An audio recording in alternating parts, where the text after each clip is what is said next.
Treasure Island by Robert Louis Stevenson. Read by Adrian Praetzellis. Santa Rosa, California, October 2007. To the hesitating purchaser. If sailor tales to sailor tunes, storm and adventure, heat and cold, if schooners, islands and maroons, and buccaneers and buried gold, and all the old romance retold, exactly in the ancient way, can please as me they pleased of old, the wiser youngsters of today, so be it, and fall on.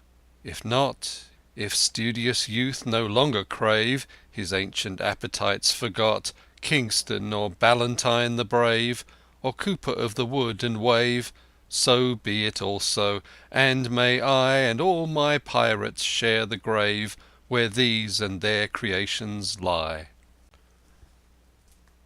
To Lloyd Osborne, an American gentleman, in accordance with whose classic taste the following narrative has been designed. It is now, in return for numerous delightful hours, and with the kindest wishes, dedicated by his affectionate friend, the author. Part 1. The Old Buccaneer. Chapter 1. At the Admiral Benbow. Squire Trelawney, Dr. Livesey, and the rest of these gentlemen, having asked me to write down the whole particulars about Treasure Island from the beginning to the end, keeping nothing back but the bearings of the island, and that only because there is still treasure not yet lifted, I take up my pen in the year of grace 17 and go back to the time when my father kept the Admiral Benbow Inn, and the brown old seaman with the sabre cut first took up his lodging under our roof. I remember him as if it were yesterday, as he came plodding to the inn door, his sea-chest following behind him in a hand-barrow. A tall, strong, heavy, nut-brown man, his tarry pigtail falling over the shoulders of his soiled blue coat, his hands ragged and scarred with dirty broken nails, and the sabre cut across one cheek, a dirty, livid white. I remember him looking round the cove and whistling to himself as he did so, and then breaking out in that old sea-song that he sang so often afterwards. 50 men on a dead man's chest, yo-ho-ho, and a bottle of rum, in the high old tottering voice that seemed to have been tuned and broken at the capstan bars. Then he rapped on the door with a bit of a stick like a handspike that he carried, and when my father appeared, called roughly for a glass of rum. This, when it was brought to him, he drank slowly like a connoisseur, lingering on the taste, and still looking about him at the cliffs and up at our signboard. "This is a handy cove," says he at length, "and a pleasant situated grog shop. Much company, mate?" My father told him no, very little company, the more was the pity. "Well, then," says he, "this is the berth for me. Here, you matey," he cried to the man who trundled the barrow, "bring up alongside and help up my chest. I'll stay here a bit," he continued. "I'm a plain man. Rum and bacon and eggs is what I want, and that head up there to watch ships off. What you mun't call me? You mun't call me captain. Oh, I see what you're at. There!" And he threw down 3 or 4 gold pieces on the threshold. "You can tell me when I've worked through that," said he, looking as fierce as a commander. And indeed, bad as his clothes were, and coarsely as he spoke, he had none of the appearance of a man who sailed before the mast, but seemed like a mate or a skipper, accustomed to be obeyed or to strike.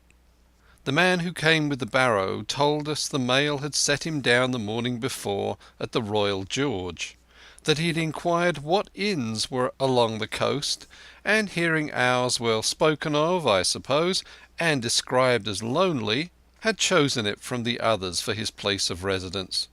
And that was all we could learn of our guest. He was a very silent man by custom.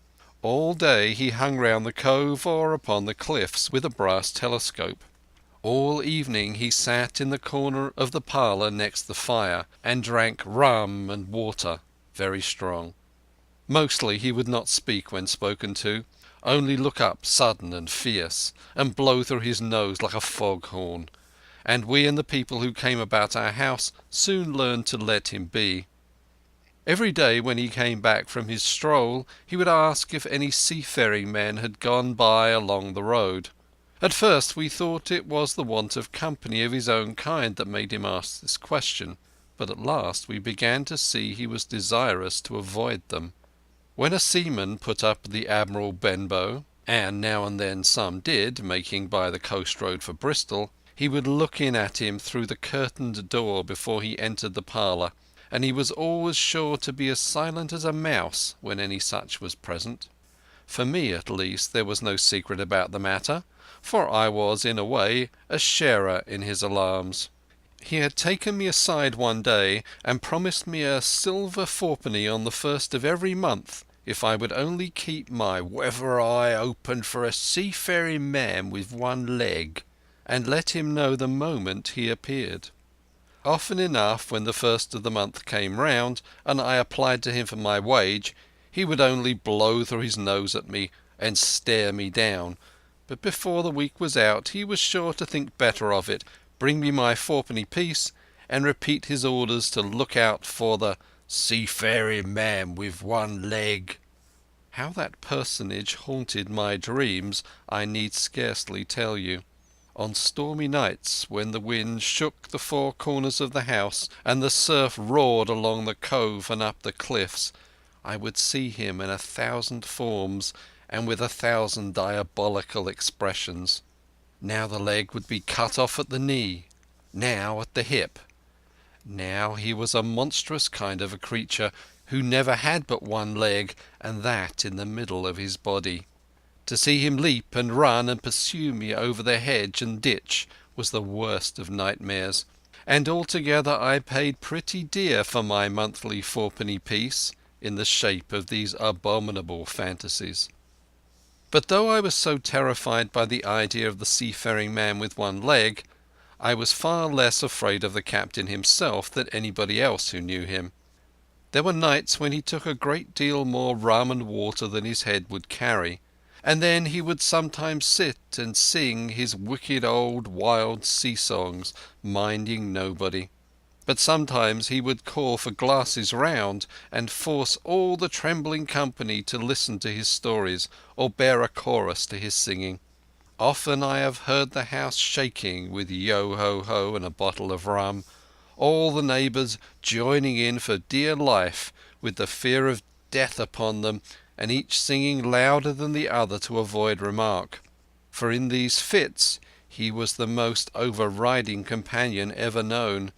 He would slap his hand on the table for silence all around. He would fly up in a passion of anger at a question, or sometimes because none was put, and so he judged the company was not following his story. Nor would he allow any one to leave the inn till he had drunk himself sleepy and reeled off to bed. His stories were what frightened people worst of all. Dreadful stories they were about hanging and walking the plank, and storms at sea, and the dry Tortugas, and wild deeds and places on the Spanish Main. By his own account he must have lived his life among some of the wickedest men that God ever allowed upon the sea, and the language in which he told these stories shocked our plain country people almost as much as the crimes that he described. My father was always saying the inn would be ruined, for people would soon cease coming there to be tyrannized over and put down, and sent shivering to their beds. But I really believe his presence did us good. People were frightened at the time, but on looking back they rather liked it. It was a fine excitement in a quiet country life, and there was even a party of the younger men who pretended to admire him, calling him a true sea-dog and a real old salt, and such like names, and saying there was the sort of man that made England terrible at sea. In one way, indeed, he bade fair to ruin us, for he kept on staying week after week, and at last month after month, so that all the money had been long exhausted, and still my father never plucked up the heart to insist on having more. If ever he mentioned it, the captain blew through his nose so loudly that you might say that he roared, and stared my poor father out of the room. I have seen him wringing his hands after such a rebuff, and I am sure the annoyance and the terror he lived in must have greatly hastened his early and unhappy death. All the time he lived with us the captain made no change whatever in his dress but to buy some stockings from a hawker. One of the cocks of his hat having fallen down, he let it hang from that day forth, though it was a great annoyance when it blew. I remember the appearance of his coat, which he patched himself upstairs in his room, and which, before the end, was nothing but patches. He never wrote or received a letter, and he never spoke with any but the neighbours, and with these, for the most part, only when drunk on rum. The great sea-chest none of us had ever seen open. He was only once crossed, and that was toward the end, when my father was far gone in a decline that took him off. Dr. Livesey came late one afternoon to see the patient, took a bit of dinner from my mother, and went into the parlour to smoke a pipe until his horse should come down from the hamlet, for we had no stabling at the old Benbow. I followed him in, and I remember observing the contrast. The neat, bright doctor, with his powder as white as snow, and his bright black eyes and pleasant manners, made with the coltish country folk, and above all that filthy, heavy, bleared scarecrow of a pirate of ours, sitting far gone in rum, with his arms on the table. Suddenly he, the captain that is, began to pipe his eternal song. 15 men on a dead man's chest, yo-ho-ho, and a bottle of rum. Drink and the devil have done for the rest, yo-ho-ho, and a bottle of rum. At first I had supposed the dead man's chest to be that identical big box of his upstairs in the front room, and the thought had been mingled in my nightmares with that of the one-legged seafaring man. But by this time we had all long ceased to pay any particular notice to the song. It was new that night to nobody but Dr. Livesey, and on him, I observe, it did not produce an agreeable effect, for he looked up for a moment quite angrily before he went on with his talk to old Taylor, the gardener, on a new cure for rheumatics. In the meantime the captain gradually brightened up at his own music, and at last flapped his hand upon the table before him in a way we all knew to mean silence. The voices stopped at once, all but Dr. Livesey's. He went on as before, speaking clear and kind, and drawing briskly at his pipe between every word or two. The captain glared at him for a while, flapped his hand again, glared still harder, and at last broke out with a villainous oath. "Silence there between decks!" "You were addressing me, sir?" said the doctor, and when the ruffian had told him with another oath that this was so, replied, "I have only one thing to say to you, sir, that if you keep on drinking rum, the world will soon be quit of a very dirty scoundrel." The old fellow's fury was awful. He sprang to his feet, drew and opened a sailor's clasp knife, and, balancing it open on the palm of his hand, threatened to pin the doctor to the wall. The doctor never so much as moved. He spoke to him as before over his shoulder, and in the same tone of voice, rather high, so that all the room might hear, but perfectly calm and steady. "If you do not put that knife this instant into your pocket, I promise, upon my honour, you shall hang at the next assizes." Then followed a battle of looks between them, but the captain soon knuckled under, put up his weapon, and resumed his seat, grumbling like a beaten dog. "And now, sir," continued the doctor, "since I now know there's such a fellow in my district, you may count I'll have an eye upon you day and night. I'm not a doctor only, I'm a magistrate, and if I catch a breath of complaint against you, if it's only for a piece of incivility like tonight's, I'll take effectual means to have you hunted down and routed out of this. Let that suffice." Soon after, Dr. Livesey's horse came to the door, and he rode away. But the captain held his peace that evening, and for many evenings to come. End of Chapter 1. Chapter 2. Black Dog appears and disappears. It was not very long after this that there occurred the first of the mysterious events that rid us at last of the captain, though not, as you will see, of his affairs. It was a bitter cold winter, with long hard frosts and heavy gales, and it was plain from the first that my poor father was little likely to see the spring. He sank daily, and my mother and I had all the inn upon our hands, and were kept busy enough without paying much regard to our unpleasant guest. It was one January morning, very early, a pinching, frosty morning, the cove all grey with hoarfrost, the ripple lapping softly on the stones, the sun still low and only touching the hilltops, and shining far to seaward. The captain had risen earlier than usual, and set out down the beach, his cutlass swinging under the broad skirts of the old blue coat, his brass telescope under his arm, his hat tilted back upon his head.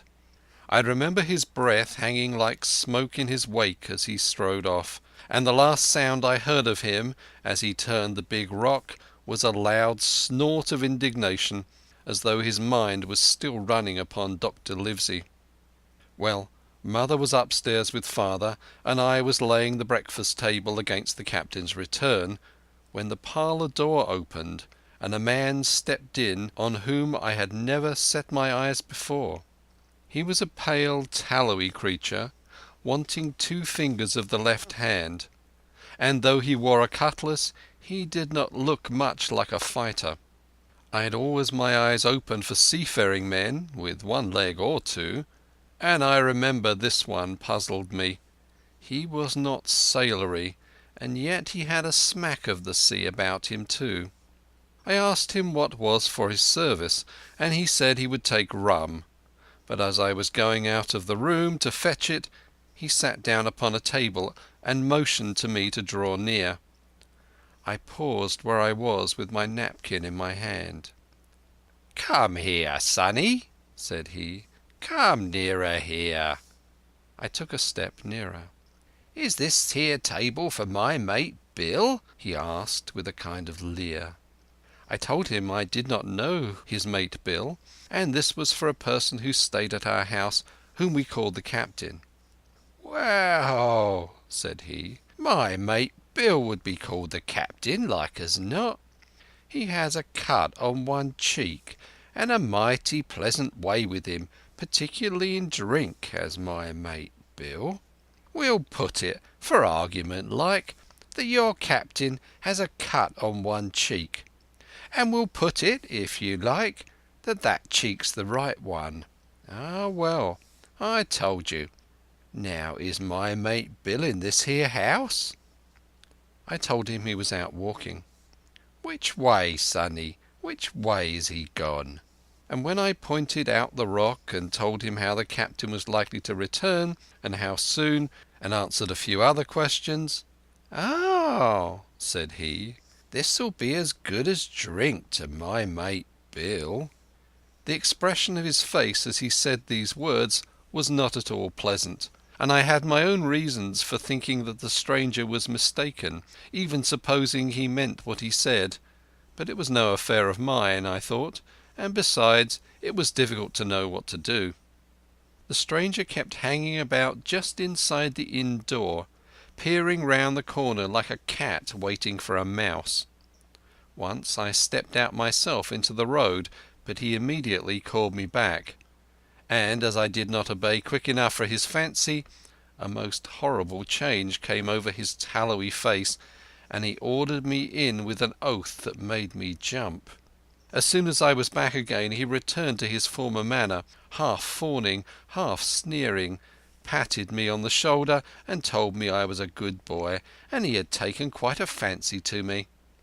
"I have a son of my own," said he, "as like to you as two blocks, and he's all the pride of my heart. But the great thing for boys is discipline, sonny, discipline. Now, if you had sailed along of Bill, you wouldn't have stood there to be spoke to twice, not you. That was never Bill's way, nor the way of sich as sailed with him. And here, sure enough, is my mate Bill, with a spyglass under his arm. Bless his old heart, to be sure. You and me just go back into the parlour, sonny, and get behind the door, and we'll give Bill a little surprise. Bless his heart, I say again." So saying, the stranger backed along with me into the parlour, and put me behind him into the corner, so that we were both hidden by the open door. I was very uneasy and alarmed, as you may fancy, but it rather added to my fears to observe that the stranger was certainly frightened himself. He cleared the hilt of his cutlass and loosened the blade in the sheath, and all the time we were waiting there he kept swallowing as if he felt what we used to call a lump in the throat. At last in strode the captain, slammed the door behind him without looking to the right or left, and marched straight across the room to where his breakfast waited him. "Bill," said the stranger, in a voice that I thought he had tried to make bold and big. The captain spun round on his heel and fronted us. All the brown had gone out of his face, and even his nose was blue, and he had the look of a man who sees a ghost, or the evil one, or something worse, if anything can be. And upon my word I felt sorry to see him all in a moment turn so old and sick. "Come, Bill, you know me. You know an old shipmate, Bill, surely," said the stranger. The captain made a sort of gasp. "Black Dog," said he. "And who else?" returned the other, getting more at his ease. "Black Dog as ever was, come for to see his old shipmate Billy at the Admiral Benbow Inn. Oh, Bill, Bill, we have seen a sight of times, us two, since I lost them 2 talons," holding up his mutilated hand. "Now look here," said the captain. "You've run me down. Here I am. Well then, speak up. What is it?" "That's you, Bill," returned Black Dog. "You're in the right of it, Billy. I'll have a glass of rum from this dear child here, as I've took such a liking to, and we'll sit down, if you please, and talk square, like old shipmates." When I returned with the rum, they were already seated on either side of the captain's breakfast table. Black Dog next to the door, and sitting sideways so as to have one eye on his shipmate and one, as I thought, on his retreat. He bade me go and leave the door wide open. "None of your keyholes for me, sonny," he said, and I left them together and retired into the bar. For a long time, though, I certainly did my best to listen. I could hear nothing but low gabbling, and at last the voices began to grow higher, and I could pick up a word or two, mostly oaths, from the captain. "No, no, no, no, and an end of it," he cried once, and again, "If it comes to swinging, swing all, say I." Then all of a sudden there was a tremendous explosion of oaths and other noises. The chair and table went over in a lump. A clash of steel followed, and then a cry of pain, and the next instant I saw Black Dog in full flight, and the captain hotly pursuing, both with drawn cutlasses, and the former streaming blood from the left shoulder. Just at the door the captain aimed at the fugitive one last tremendous cut, which would certainly have split him to the chin had it not been intercepted by our big signboard of Admiral Benbow. You may see the notch on the lower side of the frame to this day. That blow was the last of the battle. Once out upon the road, Black Dog, in spite of his wound, showed a wonderful clean pair of heels, and disappeared over the edge of the hill in half a minute. The captain, for his part, stood staring at the signboard like a bewildered man. Then he passed his hand over his eyes several times, and at last turned back into the house. "Jim," says he, "rum!" And as he spoke he reeled a little and caught himself with one hand against the wall. "Are you hurt?" cried I. "Rum!" he repeated. "I must get away from here. Rum! Rum!" I ran to fetch it, but I was quite unsteadied by all that had fallen out, and I broke one glass and fouled the tap, and while I was still getting in my own way I heard a loud fall in the parlour, and running in beheld the captain lying full length upon the floor. At the same instant my mother, alarmed by the cries and fighting, came running downstairs to help me. Between us we raised his head. He was breathing very loud and hard, but his eyes were closed and his face was a horrible colour.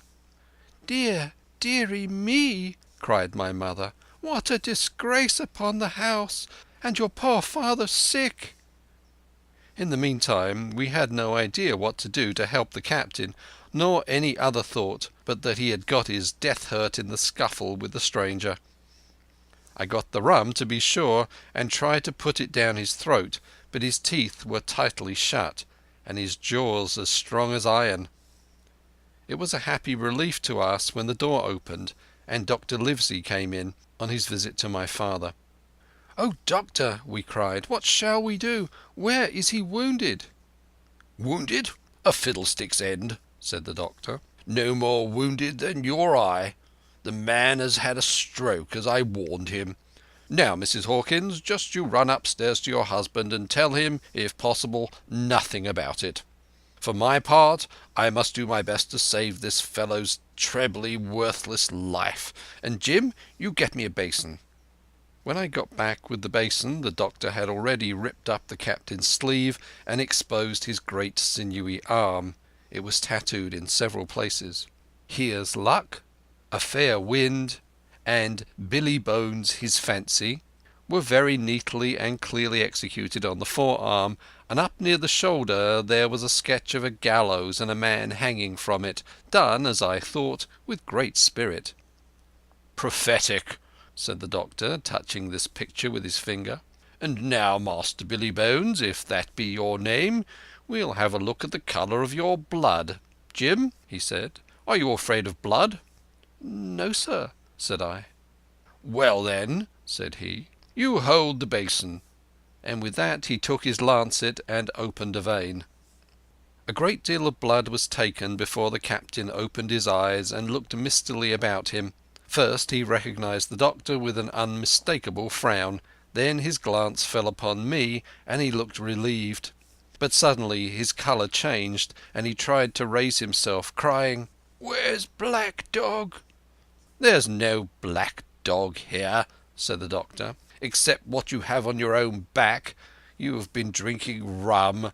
You have had a stroke, precisely as I told you, and I have just, very much against my own will, dragged you head foremost out of the grave. Now, Mr. Bones—" "That's not my name," he interrupted. "Much I care," returned the doctor. "It's the name of a buccaneer of my acquaintance, and I'll call you by it for the sake of shortness.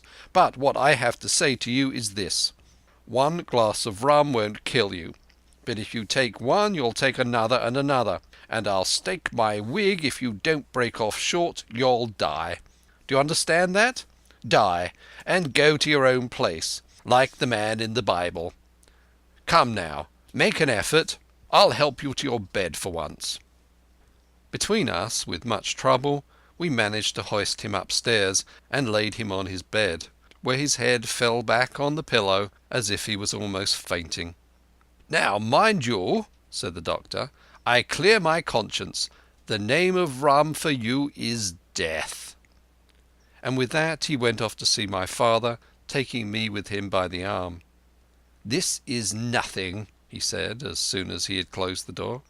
"I have drawn blood enough to keep him quiet a while. He should lie for a week where he is. That is the best thing for him and you.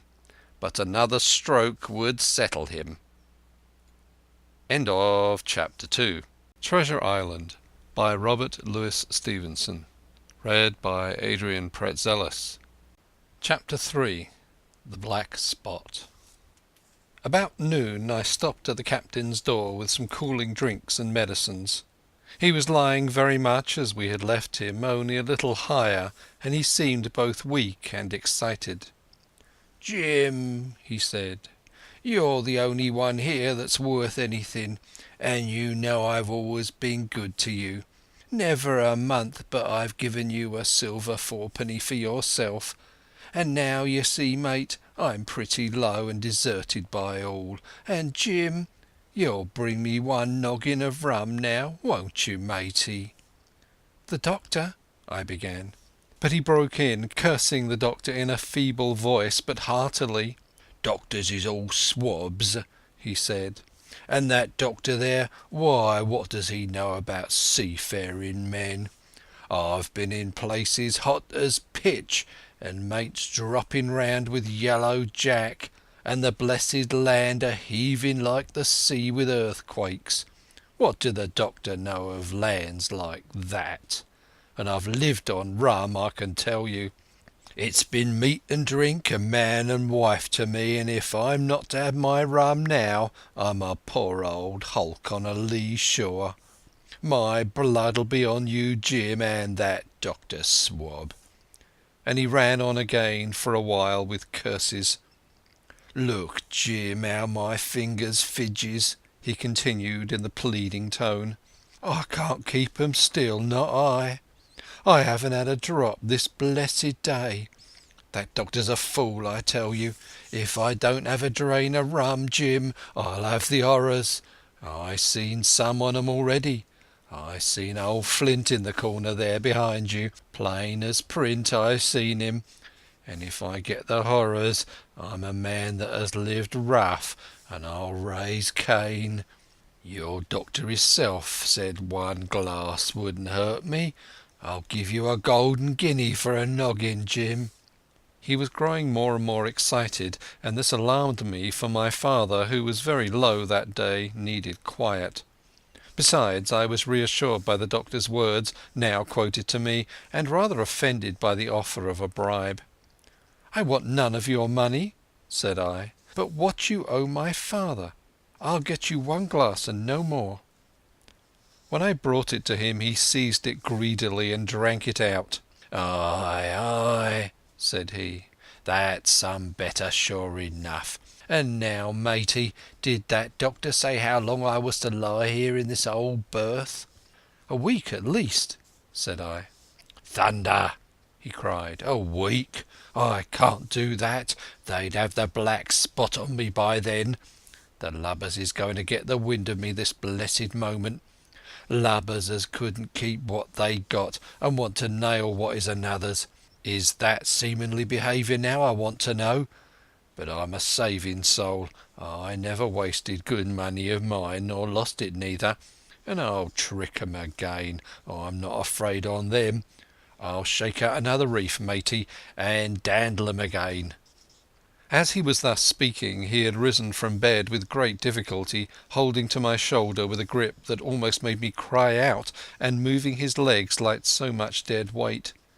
His words, spirited as they were in meaning, contrasted sadly with the weakness of the voice in which they were uttered. He paused when he had got into a sitting position on the edge. "That doctor's done me," he murmured. "My ears is singing. Lay me back." Before I could do much to help him he had fallen back again to his former place, where he lay for a while silent. "Jim," he said at length, "you saw that seafaring man to-day?" "Black Dog?" I asked. "Ah, Black Dog," said he. "He's a bad un, but there's worse that put him on. Now if I can't get away nohow, and they tip me the black spot, mind you, it's my old sea chest they're after. You get on a horse. You can, can't you?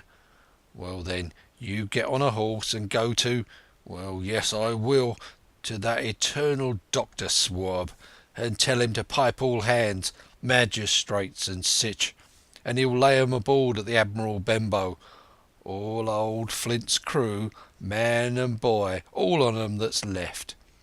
I was first mate, I was, old Flint's first mate, and I'm the only one as knows the place. He gave it me to Savannah when he lay a-dying, like as if I was to now, you see. But you won't peach unless they got the black spot on me, or unless you see that black dog again, or a seafaring man with one leg, Jim, him above all." "But what is the black spot, Captain?" I asked. "That's a summons, mate. I'll tell you if they get that. But you'll keep your weather eye open, Jim, and I'll share with you equals upon my honour." He wandered a little longer, his voice growing weaker, but soon after I had given him his medicine, which he took like a child, with the remark, "If ever a seaman wanted drugs, it's me," he fell at last into a heavy swoon-like sleep in which I left him. What I should have done had all gone well I do not know.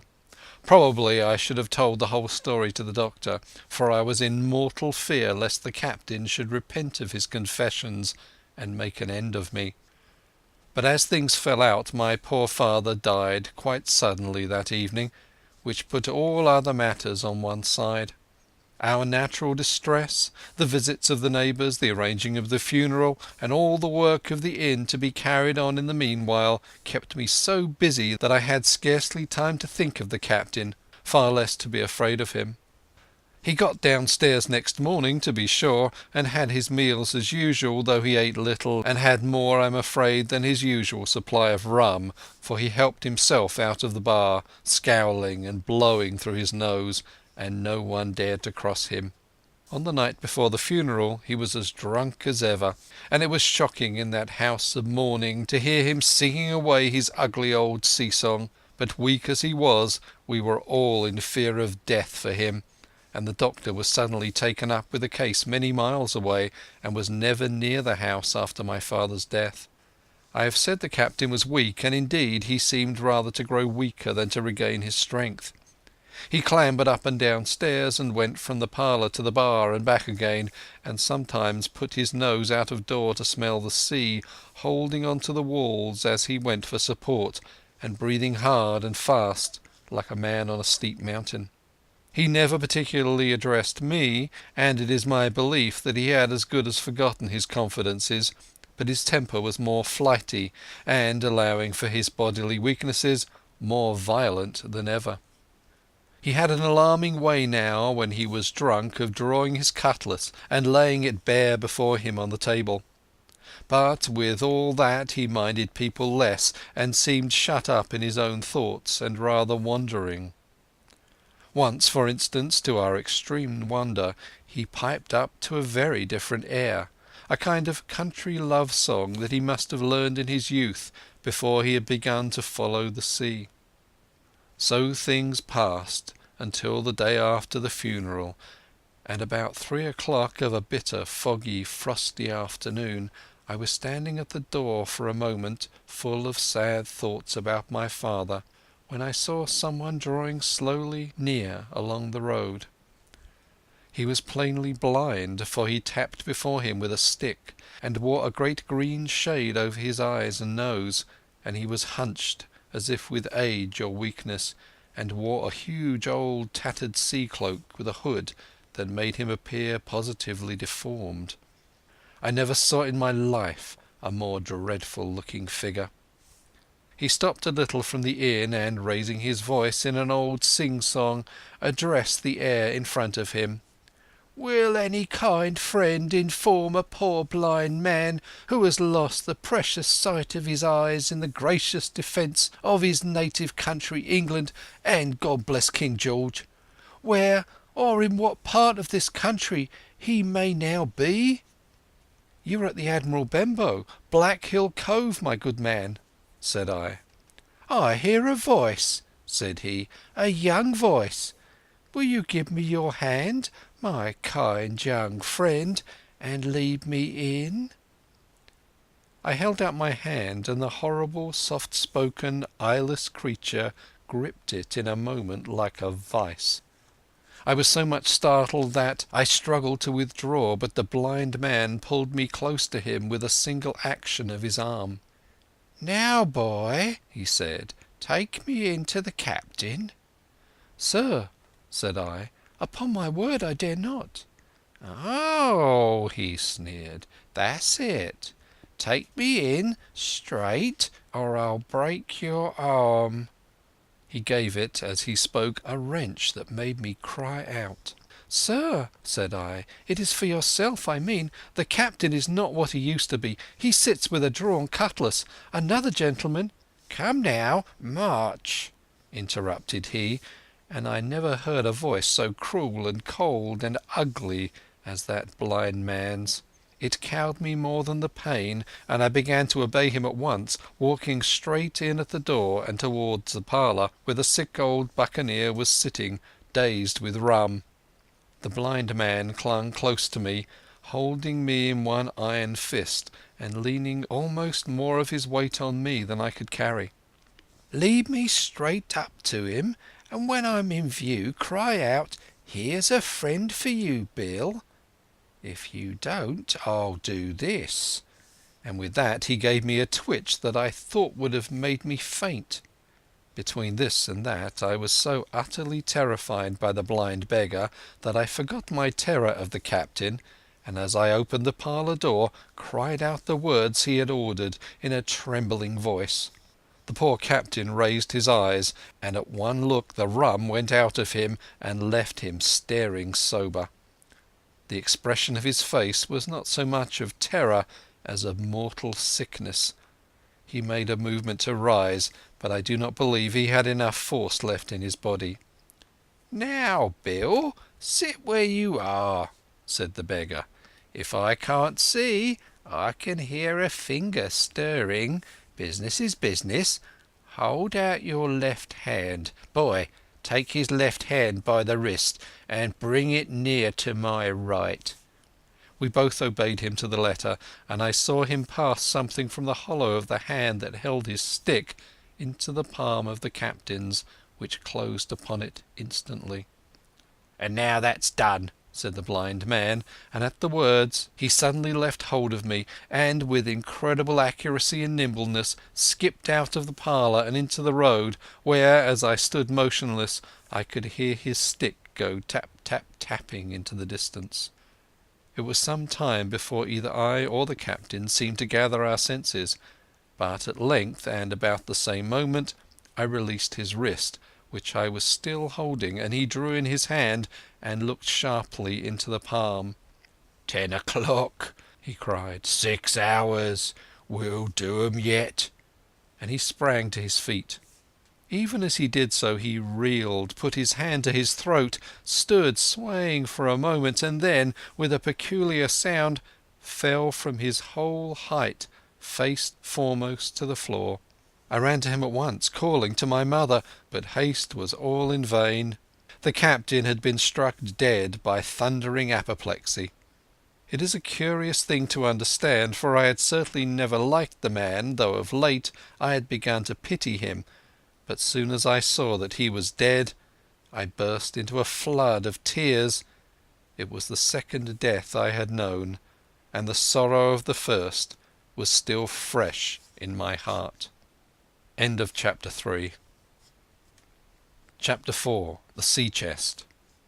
I lost no time, of course, in telling my mother all that I knew, and perhaps should have told her long before, and we saw ourselves at once in a difficult and dangerous position. Some of the man's money, if he had any, was certainly due to us, but it was not likely that our captain's shipmates, above all the 2 specimens seen by me, Black Dog and the blind beggar, would be inclined to give up their booty in payment of the dead man's debts. The captain's order to mount at once and ride for Dr. Livesey would have left my mother alone and unprotected, which was not to be thought of. Indeed, it seemed impossible for either of us to remain much longer in the house. The fall of coals in the kitchen grate, the very ticking of the clock, filled us with alarm.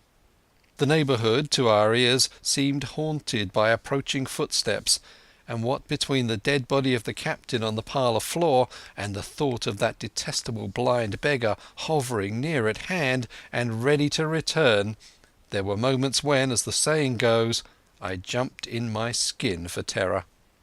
Something must speedily be resolved upon, and it occurred to us at last to go forth together and seek help in the neighbouring hamlet. No sooner said than done. Bareheaded as we were, we ran out at once in the gathering evening and the frosty fog. The hamlet lay not many 100 yards away, though out of view on the other side of the next cove, and what greatly encouraged me, it was in an opposite direction from that whence the old blind man had made his appearance, and whither he had presumably returned. We were not many minutes on the road, though we sometimes stopped to lay hold of each other and hearken. But there was no unusual sound, nothing but the low wash of the ripple and the croaking of the inmates of the wood. It was already candlelight when we reached the hamlet, and I shall never forget how much I was cheered to see the yellow shine in doors and windows, but that, as it proved, was the best help we were likely to get in that quarter, for, you would have thought men would have been ashamed of themselves, no soul would consent to return with us to the Admiral Benbow. The more we told of our troubles, the more, man, woman and child, they clung to the shelter of their houses. The name of Captain Flint, though it was strange to me, was well enough known to some there, and carried a great weight of terror. Some of the men who had been to field work on the far side of the Admiral Benbow remembered, besides, to have seen several strangers on the road, and, taking them to be smugglers, to have bolted away. And one at least had seen a little lugger in what we called Kit's Hole. For that matter, anyone who was a comrade of the captain's was enough to frighten them to death. And the short and the long of the matter was that while we could get several who were willing to ride to Dr. Livesey's, which lay in another direction, not one would help us to defend the inn. They say cowardice is infectious, but then argument is, on the other hand, a great emboldener, and so when each had said his say, my mother made them a speech. She would not, she declared, lose money that belonged to her fatherless boy. "If none of the rest of you dare," she said, "Jim and I dare. Back we will go, the way we came, and small thanks to you big hulking, chicken-hearted men. We'll have that chest open if we die for it, and I'll thank you for that bag, Mrs. Crossley, to bring back our lawful money in." Of course I said I would go with my mother, and of course they all cried out at our foolhardiness, but even then not a man would go along with us. All they would do was to give me a loaded pistol lest we were attacked, and to promise to have horses ready saddled in case we were pursued on our return, while one lad was to ride forward to the doctor's in search of armed assistance. My heart was beating fiercely when we two set forth in the cold night upon this dangerous venture. A full moon was beginning to rise and peered redly through the upper edges of the fog, and this increased our haste, for it was plain, before we came forth again, that all would be bright as day and our departure exposed to the eyes of any watchers. We slipped along the hedges, noiseless and swift, nor did we see anything to increase our terrors till, to our huge relief, the door of the Admiral Benbow had closed behind us. I slipped the bolt at once, and we stood and panted for a moment in the dark, alone in the house with the dead captain's body. Then my mother got a candle in the bar, and, holding each other's hands, we advanced into the parlour. He lay as we had left him, on his back, with his eyes open and one arm stretched out. "Draw down the blind, Jim," whispered my mother. "They might come and watch outside. And now," said she when I had done so, "we have to get the key off that. And who's to touch it, I should like to know?" And she gave a kind of sob as she said the words. I went down on my knees at once. On the floor, close to his hand, there was a little round of paper, blackened on one side. I could not doubt that this was the black spot, and taking it up I found written on the other side in a very good clear hand this short message: "You have till 10 tonight." "He had till 10, mother," said I, and just as I said it our old clock began striking. This sudden noise startled us shockingly, but the news was good, for it was only 6. "Now, Jim," she said, "that key." I felt in his pockets, one after another. A few small coins, a thimble, and some thread and big needles. A piece of pigtail tobacco, bitten away at the end, his gully with the crooked handle, a pocket compass and a tinder box were all that they contained, and I began to despair. "Perhaps it's round his neck," suggested my mother. Overcoming a strong repugnance, I tore open his shirt at the neck, and there, sure enough, hanging to a bit of tarry string which I cut with his own gully, we found the key. At this triumph we were filled with hope, and hurried downstairs without delay to the little room where he had slept so long, and where his box had stood since the day of his arrival. It was like any other seaman's chest on the outside, the initial B burned on top of it with a hot iron, and the corners somewhat smashed and broken as by long rough usage. "Give me the key," said my mother, and though the lock was very stiff, she had turned it and thrown back the lid in a twinkling. A strong smell of tobacco and tar arose from the interior, but nothing was to be seen on the top except a suit of very good clothes, carefully brushed and folded. They had never been worn, my mother said. Under that the miscellany began. A quadrant, a tin cannikin, several sticks of tobacco, 2 brace of very handsome pistols, a piece of bar silver, an old Spanish watch, and some other trinkets of little value and mostly foreign make, a pair of compasses mounted with brass, and 5 or 6 curious West Indian shells. I've often wondered since why he should have carried about those shells with him in his wandering, guilty and hunted life. In the meantime we found nothing of any value but the silver and the trinkets, and neither of these were in our way. Underneath there was an old boat cloak, whitened with sea salt on many a harbour bar.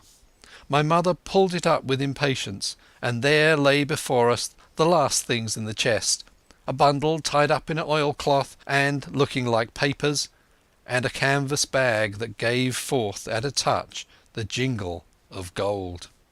"I'll show these rogues that I am an honest woman," said my mother. "I'll have my due and not a farthing over. Hold Mrs. Crossley's bag." And she began to count over the amount of the captain's score from the sailor's bag into the one that I was holding. It was a long, difficult business, for the coins were of all countries and sizes, doubloons and louis d'or, and guineas and pieces of 8, and I know not what besides, all shaken together at random. The guineas, too, were about the scarcest, and it was with these only that my mother knew how to make her count. When we were about halfway through, I suddenly put my hand under her arm, for I had heard in the silent frosty air a sound that brought my heart into my mouth, the tip-tapping of the blind man's stick upon the frozen road. It drew nearer and nearer while we sat holding our breath. Then it struck sharp at the inn door, and then we could hear the handle being turned and the bolt rattling as the wretched being tried to enter. And then there was a long time of silence both within and without. At last the tapping recommenced, and to our indescribable joy and gratitude died slowly away again till it ceased to be heard.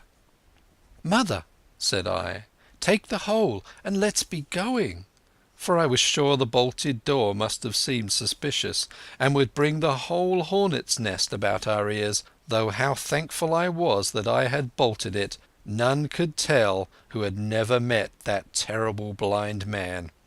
But my mother, frightened as she was, would not consent to take a fraction more than was her due, and was obstinately unwilling to be content with less.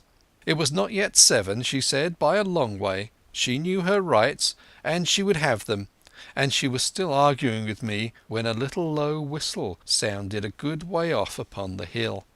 That was enough, and more than enough, for both of us. "I'll take what I have," she said, jumping to her feet. "And I'll take this to square the count," said I, picking up the oilskin packet. Next moment we were both groping downstairs, leaving the candle by the empty chest, and the next we had opened the door and were in full retreat. We had not started a moment too soon. The fog was rapidly dispersing. Already the moon shone quite clear on the high ground on either side, and it was only in the exact bottom of the dell and round the tavern door that a thin veil still hung unbroken to conceal the first steps of our escape. Far less than halfway to the hamlet, very little beyond the bottom of the hill, we must come forth into the moonlight. Nor was this all, for the sound of several footsteps running came already to our ears, and as we looked back in their direction, a light, tossing to and fro, and still rapidly advancing, showed that one of the newcomers carried a lantern. "My dear," said my mother suddenly, "take the money and run on. I am going to faint." This was certainly the end for both of us, I thought. How I cursed the cowardice of the neighbours, how I blamed my poor mother for her honesty and her greed, for her past foolhardiness and present weakness. We were just at the little bridge by good fortune, and I helped her, tottering as she was, to the edge of the bank, where, sure enough, she gave a sigh and fell on my shoulder. I do not know how I found the strength to do it all, and I am afraid it was roughly done, but I managed to drag her down the bank and a little way under the arch. Farther I could not move her, for the bridge was too low to let me do more than crawl below it. So there we had to stay, my mother almost entirely exposed, and both of us within earshot of the inn. End of Chapter 4. Treasure Island by Robert Louis Stevenson. Read by Adrian Praetzellis. Chapter 5. The Last of the Blind Man. My curiosity, in a sense, was stronger than my fear, for I could not remain where I was, but crept back to the bank again, whence, sheltering my head behind a bush of broom, I might command the road before our door.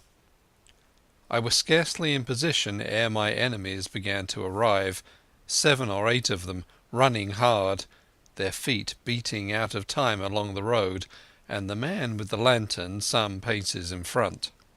3 men ran together, hand in hand, and I made out, even through the mist, that the middleman of this trio was the blind beggar. The next moment his voice showed me I was right. "Down with the door!" he cried. "Aye, aye, sir," answered 2 or 3, and a rush was made upon the Admiral Benbow, the lantern-bearer following, and then I could see them pause and hear speeches passed in a lower key, as if they were surprised to find the door open. But the pause was brief, for the blind man again issued his commands. His voice sounded louder and higher, as if he were afire with eagerness and rage. "In! In! In!" he shouted, and cursed them for their delay. 4 or 5 of them obeyed at once, 2 remaining on the road with the formidable beggar. There was a pause, then a cry of surprise, then a voice shouting from the house, "Bill's dead!" But the blind man swore at them again for their delay. "Search him, some of you shrinking lubbers, and the rest of you, aloft and get the chest," he cried. I could hear their feet rattling up our old stairs, so that the house must have shook with it. Promptly afterwards fresh sounds of astonishment arose. The window of the captain's room was thrown open with a slam and a jingle of broken glass, and a man leaned out into the moonlight, head and shoulders, and addressed the blind beggar on the road below him. "Pew!" he cried. "They've been before us. Someone's turned the chest out, alow and aloft." "Is it there?" roared Pew. "The money's there." The blind man cursed the money. "Flint's fist, I mean," he cried. "I don't see it here nohow," returned the man. "Here, you below there, is it on bill?" cried the blind man again. At that another fellow, probably he who had remained below to search the captain's body, came to the door of the inn. "Bill's been overhauled already," he said. "Nothing left." "It's these people of the inn. It's that boy. I wish I had put his eyes out," cried the blind man Pew. "They were here no time ago. They had the door bolted when I tried it. Scatter, lads, and find 'em. Sure enough, they left their glim here, said the fellow from the window. Scatter and find 'em. Rout the house out, reiterated Pew, striking with his stick upon the road. Then there followed a great to-do through all our old inn. Heavy feet pounding to and fro, furniture all thrown over, doors kicked in, until the very rocks re-echoed and the men came out again, one after another, on the road, and declared that we were nowhere to be found. And just then the same whistle that had alarmed my mother and myself over the dead captain's money was once more clearly audible through the night, but this time twice repeated. I had thought it to be the blind man's trumpet, so to speak, summoning his crew to the assault, but I now found that it was a signal from the hillside toward the hamlet, and from its effect upon the buccaneers, a signal to warn them of approaching danger. "There's Dirk again," said one. "Twice. We'll have to budge, mates." "Budge you, skulk," cried Pew. "Dirk was a fool and a coward from the first. You wouldn't mind him. They must be close by. They can't be far. You have your hands on it. Scatter and look for 'em, dogs, or shiver my soul," he cried, "if I had eyes." This appeal seemed to produce some effect, for two of the fellows began to look here and there among the timber, but half-heartedly, I thought, and with half an eye to their own danger all the time, while the rest stood irresolute on the road. "You have your hands on thousands, you fools, and you hang a leg. You'll be as rich as kings if you could find it, and you stand there skulking. There wasn't one of you dared face Bill and I did it, a blind man, and I'm to lose my chance for you. I'm to be a poor crawling beggar, sponging for rum when I might be rolling in a coach. If you had the pluck of a weevil in a biscuit, you would catch them still." "Hang it, Pew, we've got the doubloons," grumbled one. "They might have hid the blessed thing," said another. "Take the Georges, Pew, and don't stand there squalling." Squalling was the word for it. Pew's anger rose so high at these objections, till at last, his passion completely taking the upper hand, he struck at them right and left in his blindness, and his stick sounded heavily on more than one. These, in their turn, cursed back at the blind miscreant, threatened him in horrid terms, and tried in vain to catch the stick and wrest it from his grasp. This quarrel was the saving of us, for while it was still raging, another sound came from the top of the hill on the side of the hamlet, the tramp of horses galloping. Almost at the same time a pistol-shot, flash and report came from the hedge-side, and that was plainly the last signal of danger, for the buccaneers turned at once and ran, separating in every direction, one seaward along the cove, one slant across the hill, and so on, so that in half a minute not a sign of them remained but Pew. Him they had deserted, whether in sheer panic or out of revenge for his ill words and blows, I know not. But there he remained behind, tapping up and down the road in a frenzy, and groping and calling for his comrades. Finally he took the wrong turn, and ran a few steps past me towards the hamlet, crying, "Johnny!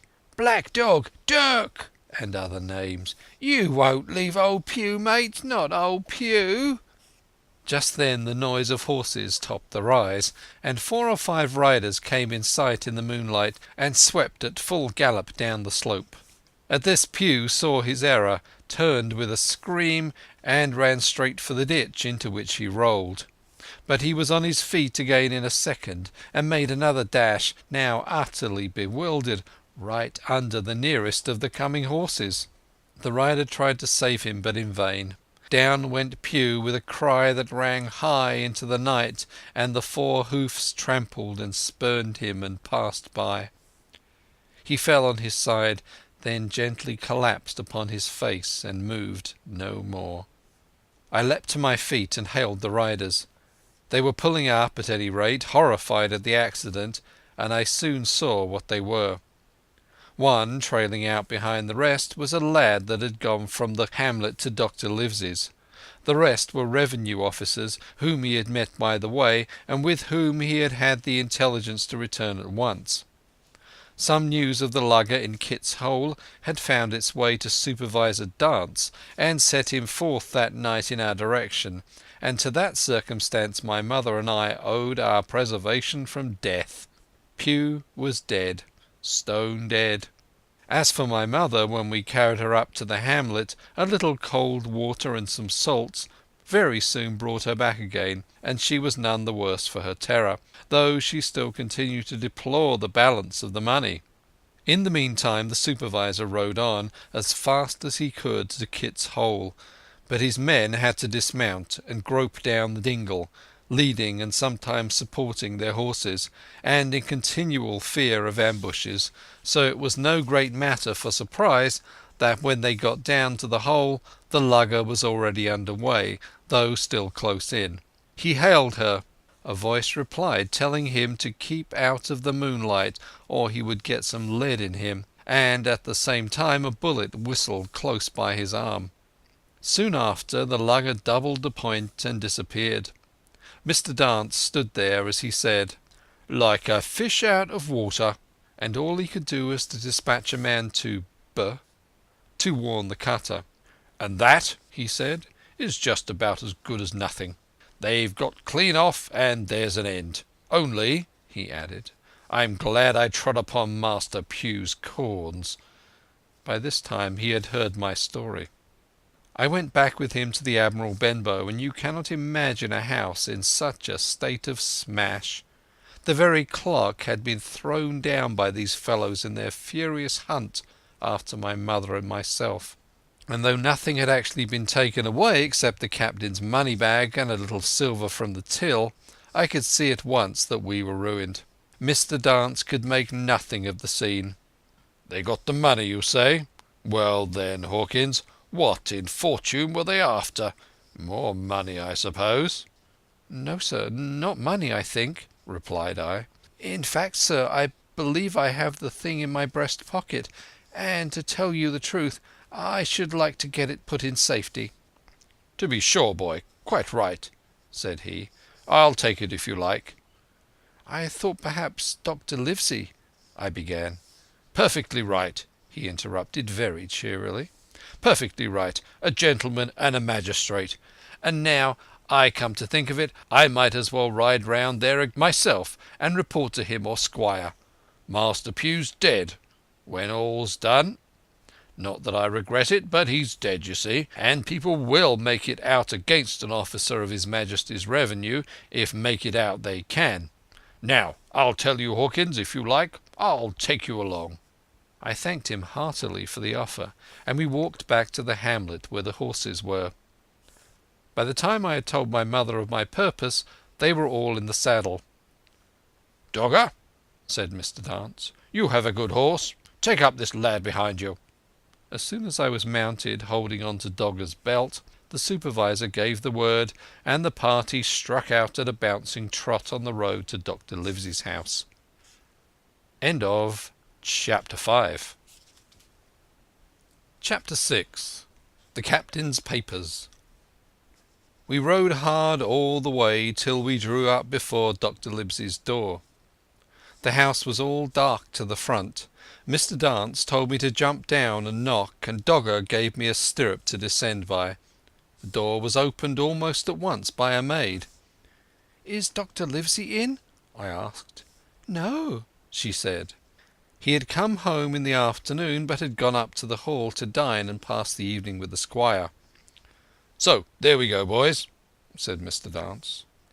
This time, as the distance was short, I did not mount, but ran with Dogger's stirrup leather to the lodge gates, and up the long leafless moonlit avenue to where the white line of the hall buildings looked on either hand on great old gardens.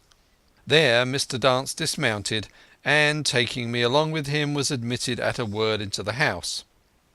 The servant led us down a matted passage and showed us at the end into a great library, all lined with bookcases and busts on top of them, where the squire and Dr. Livesey sat, pipe in hand, on either side of a bright fire. I had never seen the squire so near at hand. He was a tall man, over 6 feet high, and broad in proportion, and he had a bluff, rough and ready face, all roughened and redded and lined in his long travels. His eyebrows were very black, and moved readily, and this gave him a look of some temper, not bad, you would say, but quick and high. "Come in, Mr. Dance," said he, very stately and condescending. "Good evening, Dance," said the doctor with a nod, "and good evening to you, friend Jim. What good wind brings you here?" The supervisor stood up straight and stiff, and told his story like a lesson. But you should have seen how the two gentlemen leaned forward and looked at each other and forgot to smoke in their surprise and interest. When they heard how my mother went back to the inn, Dr. Livesey fair slapped his thigh, and the squire cried "Bravo!" and broke his long pipe against the grate. Long before it was done, Mr. Trelawney, that you will remember was the squire's name, had got up from his seat and was striding about the room, and the doctor, as if to hear the better, had taken off his powdered wig and sat there looking very strange indeed with his own close-cropped black poll. At last Mr. Dance finished the story. "Mr. Dance," said the squire, "you are a very noble fellow. And as for riding down that black atrocious miscreant, I regard it as an act of virtue, sir, like stamping on a cockroach. This lad Hawkins is a trump, I perceive. Hawkins, will you ring that bell? Mr. Dance must have some ale." "And so, Jim," said the doctor, "you have the thing that they were after, have you?" "Here it is, sir," said I, and gave him the oilskin packet. The doctor looked it all over, as if his fingers were itching to open it, but instead of doing that he put it quietly in the pocket of his coat. "Squire," said he, "when Dance has had his ale he must of course be off on his Majesty's service, but I mean to keep Jim Hawkins here to sleep at my house, and, with your permission, I propose we should have up the cold pie and let him sup." "As you will, Livesey," said the squire. "Hawkins has earned better than cold pie." So a big pigeon pie was brought in and put on a side table, and I made a hearty supper, for I was as hungry as a hawk, while Mr. Dance was further complimented and at last dismissed. "And now, squire," said the doctor. "And now, Livesey," said the squire in the same breath. "One at a time, one at a time," laughed Dr. Livesey. "You have heard of this Flint, I suppose?" "Heard of him?" cried the squire. "Heard of him, you say? He was the bloodthirstiest buccaneer that sailed. Blackbeard was a child to Flint. The Spaniards were so prodigiously afraid of him that, I tell you, sir, I was sometimes proud that he was an Englishman. I have seen his topsails with these eyes off Trinidad, and the cowardly son of a rum puncheon that I sailed with put back, sir, into the port of Spain." "Well, I've heard of him myself in England," said the doctor, "but the point is, had he money?" "Money?" cried the squire. "Have you heard the story? What were these villains after but money? What do they care for but money? For what would they risk their rascal carcasses but money?" "That we shall soon know," replied the doctor. "But you are so confoundedly hot-headed and exclamatory that I cannot get a word in. What I want to know is this. Suppose that I have here in my pocket some clue to where Flint buried his treasure. Will that treasure amount to much?" "Amount, sir?" cried the squire. "It will amount to this. If we have the clue you talk about, I'll fit out a ship in Bristol Dock and take you and Hawkins here along, and we'll have that treasure if I search for a year." "Very well," said the doctor. "Now then, if Jim is agreeable, we'll open the packet." And he laid it before him on the table. The bundle was sewn together, and the doctor had to get out his instrument case and cut the stitches with his medical scissors. It contained two things, a book and a sealed paper. "First of all we'll try the book," observed the doctor. The squire and I were both peering over his shoulder as he opened it, for Dr. Livesey had kindly motioned to me to come round from the side table where I had been eating to enjoy the sport of the search. On the first page there were only some scraps of writing, such as a man with a pen in his hand might make for idleness or practice. One was the same as the tattoo mark, "Billy Bones his fancy." Then there was "Mr. W. Bones' mate," "No more rum," "Off Palm Key he got it," and some other snatches, most single words and unintelligible. But I could not help wondering who it was that had got it, and what it was he got. A knife in his back, as likely as not. "Not much instruction there," said Dr. Livesey as he passed on. The next 10 or 12 pages were filled with a curious series of entries. There was a date at one end of the line, and at the other end a sum of money, as in common account books, but instead of explanatory writing, only a varying number of crosses between the two. On the 12th of June, 1745, for instance, a sum of £70 had plainly become due to someone, and there was nothing but 6 crosses to explain the cause. In a few cases, to be sure, the name of a place would be added, as of "Off Caracas," or a mere entry of latitude or longitude, as 62 degrees 17 minutes 20 seconds, 19 degrees 2 minutes 40 seconds. The record lasted over nearly 20 years, the amount of the separate entries growing larger as time went on, and at the end a grand total had been made out, after 5 or 6 wrong additions, and these words appended: "Bones, his pile." "I can't make head or tail of this," said Dr. Livesey.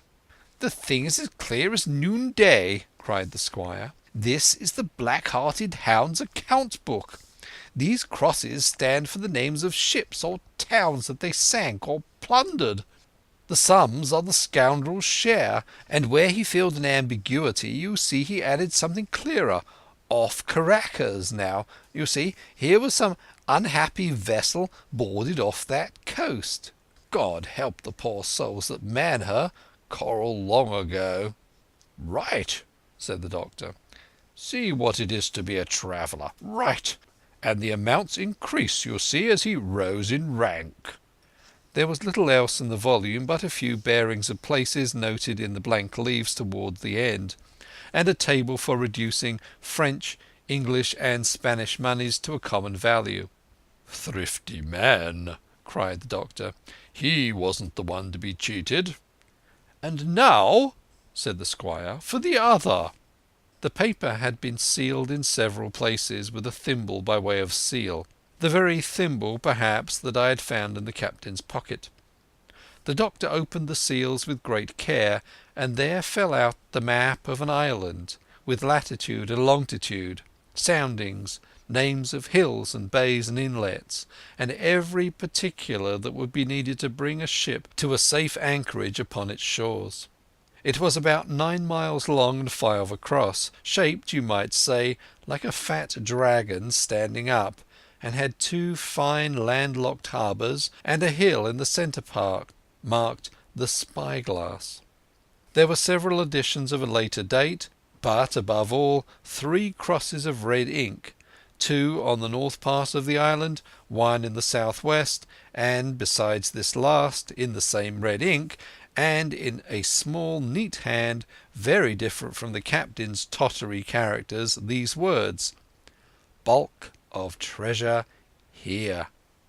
Over the back the same hand had written this further information: "Tall tree, spyglass shoulder, bearing a point to the north of nor'-nor'-east, Skeleton Island, south-south-east by east, 10 feet. The bar silver is in the north cache. You can find it by the trend of the east hummock, 10 fathoms south of the black crag with the face on it. The arms are easy found in the sandhill north point of North Inlet, Cape, bearing east and a quarter north. J.F." That was all. But brief as it was, and to me incomprehensible, it filled the squire and Dr. Livesey with delight. "Livesey," said the squire, "you will give up this wretched practice at once. Tomorrow I start for Bristol. In 3 weeks' time, 3 weeks, 2 weeks, 10 days, we'll have the best ship, sir, and the choicest crew in England. Hawkins shall come as cabin boy. You'll make a famous cabin boy, Hawkins. You, Livesey, are ship's doctor. I am admiral.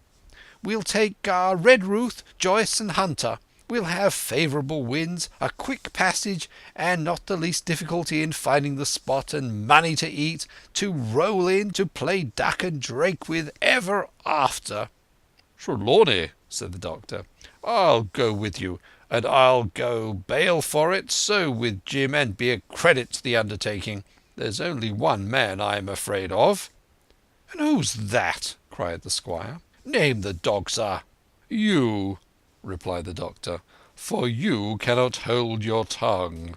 We are not the only men who know of this paper. These fellows who attacked the inn tonight, bold, desperate blades to be sure, and the rest who stayed aboard that lugger, and more, I dare say, not far off, are, one and all, through thick and thin, bound that they will get that money. We must none of us go alone till we get to sea. Jim and I shall stick together in the meantime, and you'll take Joyce and Hunter when you ride to Bristol, and from first to last not one of us must breathe a word of what we've found." "Livesey," returned the squire, "you are always in the right of it. I'll be silent as the grave." End of Chapter 6. Treasure Island by Robert Louis Stevenson. Read by Adrian Praetzellis. Part 2. The Sea Cook. Chapter 7. I go to Bristol. It was longer than the squire imagined ere we were ready for the sea, and none of our first plans, not even Dr. Livesey's, of keeping me beside him, could be carried out as we intended. The doctor had to go to London for a physician to take charge of his practice. The squire was hard at work at Bristol, and I lived on at the Hall under the charge of old Redruth, the gamekeeper, almost a prisoner, but full of sea dreams and the most charming anticipations of strange islands and adventures. I brooded by the hour together over the map, all the details of which I well remembered. Sitting by the fire in the housekeeper's room, I approached that island in my fancy from every possible direction. I explored every acre of its surface. I climbed 1,000 times to that tall hill they called the Spyglass, and from the top enjoyed the most wonderful and changing prospects. Sometimes the isle was thick with savages with whom we fought, sometimes full of dangerous animals that hunted us. But in all my fancies nothing occurred to me so strange and tragic as our actual adventures. So the weeks passed on till one fine day there came a letter addressed to Dr. Livesey, with this addition: to be opened in the case of his absence by Tom Redruth or young Hawkins. Obeying this order we found, or rather I found, for the gamekeeper was a poor hand at reading anything but print, the following important news: Old Anchor Inn, Bristol, March 1, 17. Dear Livesey, as I do not know whether you are at the Hall or still in London, I send this in double to both places. The ship is bought and fitted. She lies at anchor ready for sea. You never imagined a sweeter schooner. A child might sail her. 200 tons. Name Hispaniola. I got her through my friend Blandley, who has proved himself throughout the most surprising trump. The admirable fellow literally slaved in my interest, and so, I may say, did everyone in Bristol as soon as they got wind of the port we sailed for. Treasure, I mean." "Redruth," said I, interrupting the letter. "Dr. Livesey will not like that. The squire has been talking after all." "Well, who's the better right?" growled the gamekeeper. "A pretty rum go if Squire ain't to talk for Dr. Livesey, I should think." At that I gave up all attempt at commentary and read straight on. "Blandley himself found the Hispaniola, and by the most admirable management got her for the merest trifle. There is a class of men in Bristol monstrously prejudiced against Blandley. They go the length of declaring that this honest creature would do anything for money, that the Hispaniola belonged to him, and that he sold it to me absurdly high. The most transparent calumnies. None of them dare, however, to deny the merits of the ship.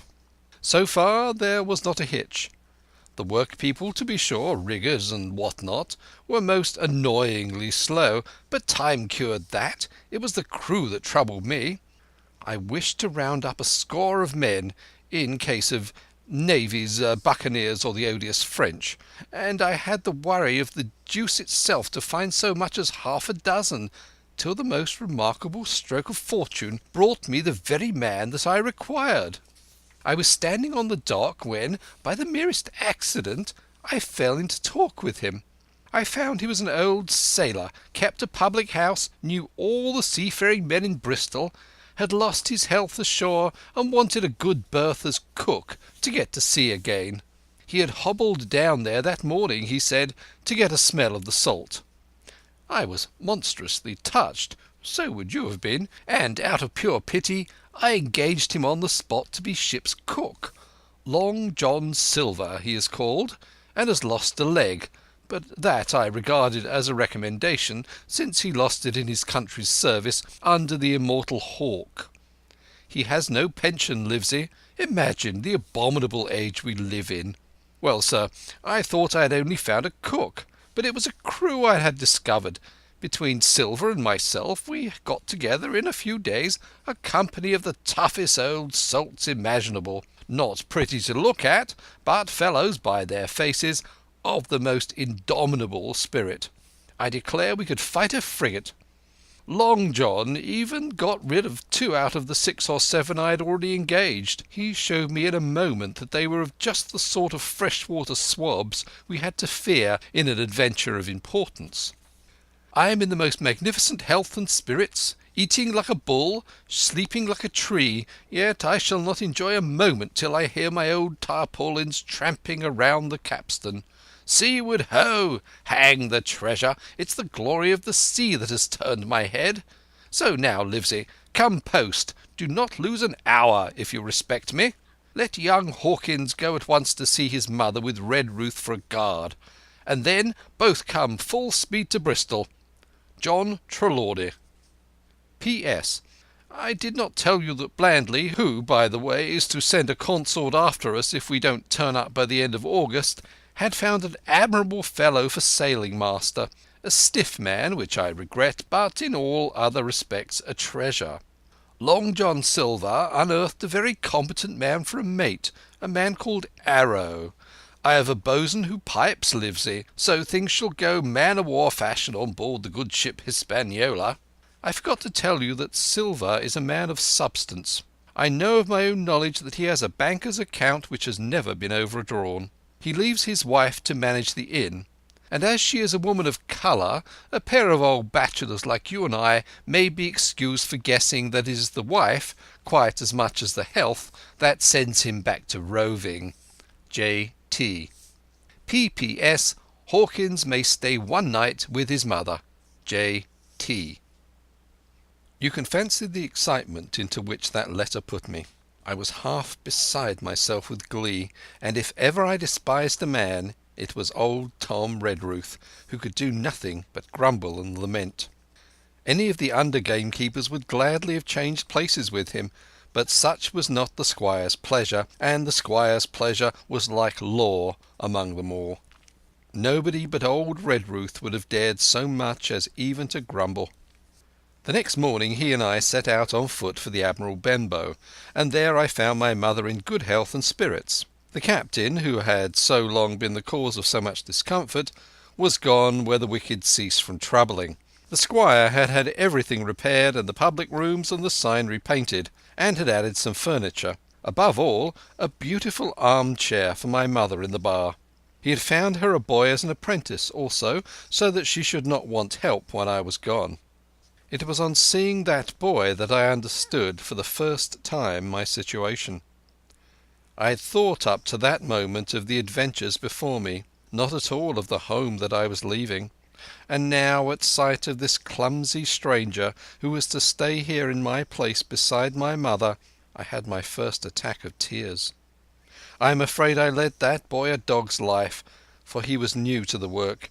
I had 100 opportunities for setting him right and putting him down, and I was not slow to profit by them.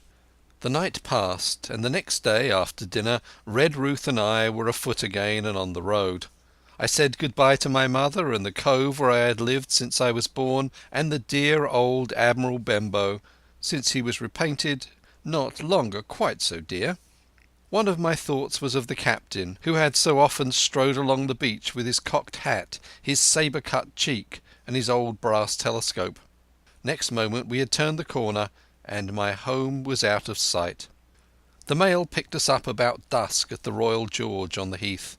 I was wedged in between Redruth and a stout old gentleman, and in spite of the swift motion and the cold night air, I must have dozed a great deal from the very first, and then slept like a log, up hill and down dale, through stage after stage. But when I was awakened at last, it was by a punch in the ribs, and I opened my eyes to find that we were standing still before a large building in a city street, and that the day had already broken a long time.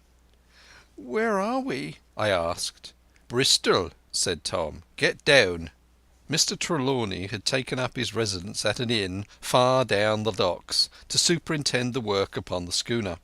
Thither we had now to walk, and our way, to my great delight, lay upon the quays and besides the great multitude of ships of all sizes and rigs and nations. In one, sailors were singing at their work. In another there were men aloft, high over my head, hanging to threads that seemed no thicker than a spider's. Though I had lived by the shore all my life, I seemed never to have been near the sea till then. The smell of tar and salt was something new. I saw the most wonderful figureheads that had all been far over the ocean. I saw besides many old sailors with rings in their ears and whiskers curled in ringlets and tarry pigtails and their swaggering clumsy sea walk. And if I had seen as many kings or archbishops, I could not have been more delighted. And I was going to sea myself, to sea in a schooner, and a piping boatswain, and pig-tailed singing seamen, to sea, bound for an unknown island, and to seek for buried treasure. While I was still in this delightful dream, we came suddenly in front of a large inn, and met Squire Trelawney, all dressed out like a sea officer, in stout blue cloth, coming out of the door with a smile on his face and a capital imitation of a sailor's walk. "Here you are!" he cried. "And the doctor came last night from London. Bravo! The ship's company complete." "Oh, sir," cried I, "when do we sail?" "Sail?" says he. "We sail tomorrow." Chapter 7. Chapter 8. At the sign of the spyglass. When I had done breakfasting, the squire gave me a note addressed to John Silver at the sign of the spyglass, and he told me I should easily find the place by following the line of the docks and keeping a bright lookout for a little tavern with a large brass telescope for a sign. I set off, overjoyed at this opportunity to see some more of the ships and seamen, and picked my way among a great crowd of people and carts and bales, for the dock was now at its busiest, until I found the tavern in question. It was a bright enough little place of entertainment. The sign was newly painted, the windows had neat red curtains, the floor was cleanly sanded. There was a street on either side, and an open door on both, which made the large low room pretty clear to see in spite of clouds of tobacco smoke. The customers were mostly seafaring men, and they talked so loudly that I hung at the door, almost afraid to enter. As I was waiting, a man came out of a side room, and at a glance I was sure he must be Long John. His leg was cut off close by the hip, and under the left shoulder he carried a crutch, which he managed with a wonderful dexterity, hopping about upon it like a bird. He was very tall and strong, with a face as big as a ham, plain and pale, but intelligent and smiling. Indeed, he seemed in the most cheerful spirits, whistling as he moved about among the tables, with a merry word or a slap on the shoulder for the more favoured of his guests. Now, to tell you the truth, from the very first mention of Long John in Squire Trelawney's letter, I had taken a fear in my mind that he might prove to be the very one-legged sailor whom I had watched for so long at the old Benbow. But one look at the man before me was enough. I had seen the captain, and Black Dog, and the blind man Pugh, and I thought I knew what a buccaneer was like. A very different creature, according to me, from this clean and pleasant-tempered landlord. I plucked up courage at once, crossed the threshold, and walked right up to the man where he stood, propped on his crutch, talking to a customer. "Mr. Silver, sir?" I asked, holding out the note. "Yes, my lad," said he, "such is my name, to be sure. And who may you be?" And when he saw the squire's letter, he seemed to me to give something almost like a start. "Oh," said he quite aloud, and offering his hand, "I see. You are a new cabin boy. Pleased I am to see you." And he took my hand in his large firm grasp.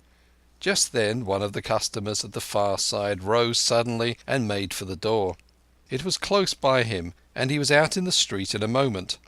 But his hurry had attracted my notice, and I recognized him at a glance. It was the tallow-faced man, wanting 2 fingers, who had come first to the Admiral Benbow. "Oh," I cried, "stop him! It's Black Dog." "I don't care 2 coppers who he is," cried Silver, "but he hasn't paid his score. Hurry, run and catch him." One of the others, who was nearest the door, leapt up and started in pursuit. "If he were Admiral Hawke he shall pay his score," said Silver, and then, relinquishing my hand, "Who did you say he was?" he asked. "Black what?" "Black Dog," said I. "Has Mr. Trelawney not told you of the buccaneers? He was one of them." "So?" cried Silver. "In my house? Ben, run and help Harry. One of those swabs, was he? Was that you drinking with him, Morgan? Step up here." The man whom he called Morgan, an old grey-haired, mahogany-faced sailor, came forward pretty sheepishly, rolling his quid. "Now, Morgan," said Long John very sternly, "you never clapped your eyes on that black dog before, did you now?" "Not I, sir," said Morgan with a salute. "You didn't know his name, did you?" "No, sir." "By the powers, Tom Morgan, it's good for you," exclaimed the landlord. "If you had been mixed up with the like of that, you would never have put another foot in my house, you may lay to that. And what was he saying to you?" "I don't rightly know, sir," answered Morgan. "Do you call that a head on your shoulders or a blessed dead-eye?" cried Long John. "Don't rightly know, don't you? Perhaps you don't happen to rightly know who you were speaking to, perhaps? Come now, what was he jawing? Voyages, captain, ships?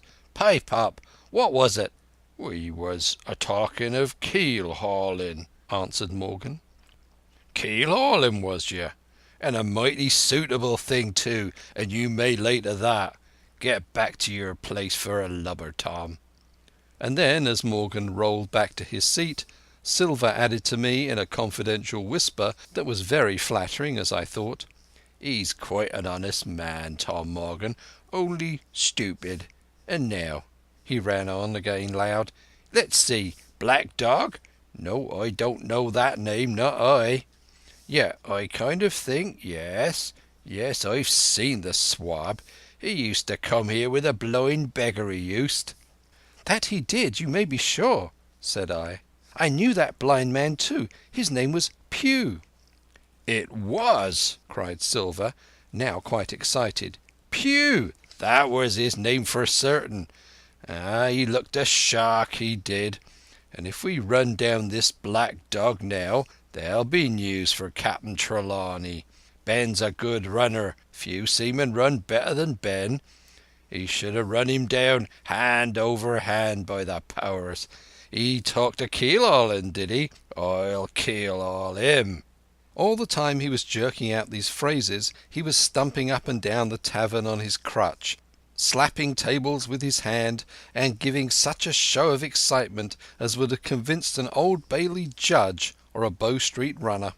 My suspicions had been thoroughly reawakened on finding Black Dog at the spyglass, and I watched the cook narrowly. But he was too deep and too ready and too clever for me, and by the time the two men had come back out of breath and confessed that they had lost the track in a crowd and been scolded like thieves, I would have gone bail for the innocence of Long John Silver. "Now see here, Hawkins," said he. "Here's a blessed hard thing on a man like me now, ain't it? There's Captain Trelawney. What's he to think? Here I have this confounded son of a Dutchman sitting here in my own house, drinking of my own rum. Here you comes and tells me of it plain, and here I let him give us all the slip before my blessed deadlights. Now, Hawkins, you do me justice with the captain. You're a lad, you are, but you're as smart as paint. I see that when you first came in. Now, here it is. What could I do with this old timber I hobble on? When I was a A.B. master mariner, I'd have come alongside him hand over hand and broached him into a brace of old shakes, I would. And now—" And then all of a sudden he stopped, and his jaw dropped as though he had remembered something. "The score!" he burst out. "3 goes of rum! Why, shiver my timbers if I hadn't forgotten my score." And falling on a bench, he laughed till the tears ran down his cheeks. I could not help joining, and we laughed together, peal after peal, till the tavern rang again. "Why, what a precious old sea calf I am," he said at last, wiping his cheeks. "You and me should get on well, Hawkins, for I'll take my Davy I should be rated ship's boy. But come now, stand by to go about. This won't do. Duty is duty, messmates. I'll put on my old cocked hat and step along you to Captain Trelawney and report this here affair. For mind you, it's serious, young Hawkins, and neither you nor me's come out of it with what I should make so bold as to call credit. No, you neither, says you. Not smart. None of the pair of us smart. But dash my buttons, that were a good un about my score." And he began to laugh again, and that so heartily that though I did not see the joke as he did, I was again obliged to join him in his mirth. On our little walk along the quays he made himself the most interesting companion, telling me about the different ships that we passed by, their rig, tonnage, nationality, explaining the work that was going forward, how one was discharging, another taking in cargo, and a third making ready for sea, and every now and then telling me some little anecdote of ships or seamen, or repeating a nautical phrase till I had learned it perfectly. I began to see that here was one of the best of possible shipmates. When we got to the inn, the squire and Dr. Livesey were seated together, finishing a quart of ale with a toast in it before they should go aboard the schooner on a visit of inspection. Long John told the story from first to last, with a great deal of spirit and the most perfect truth. "That was how it were now, weren't it, Hawkins?" he would say now and again, and I could always bear him entirely out. The two gentlemen regretted that Black Dog had got away, but we all agreed that there was nothing to be done, and after he had been complimented, Long John took up his crutch and departed. "All hands aboard for 4 this afternoon," shouted the squire after him. "Aye, aye, sir," cried the cook in the passage.